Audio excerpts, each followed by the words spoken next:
দর্শক সেরা মানের দুইটা ষাঁড় গরু। সুপ্রিয় দর্শক আসসালামু আলাইকুম। দর্শক অবস্থান করছি জয়পুরহাট জেলার এই গরুর হাটে। দর্শক জয়পুরহাট জেলার নতুন হাট গরুর হাটে অবস্থান করছি। এই হাট থেকে ইন্ডিয়া বর্ডার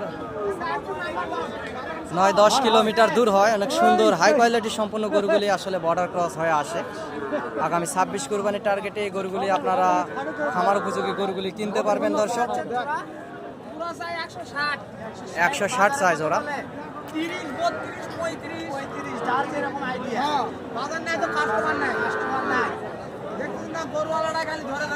লাস্ট কত হলে বেচবেন? ছোট করেছেন লাস্ট 1,40,000 হলে আসলে এই জোড়া গরু দিয়ে দিবে। আপনারা চ্যানেলটি সাবস্ক্রাইব করবেন। গরুগুলো 14 মাস করে বয়স আসতে আগামী 26 কুরবানিতে একেবারে নিঃসন্দেহে আপনারা বেচা কিনা করতে পারবেন। গরুগুলি অনেক উঁচা লম্বা চড়া হবে এবং লেটেস্ট ফেটেস্ট গরুর চামড়াগুলো অনেক পাতলা আছে, ভালো আছে।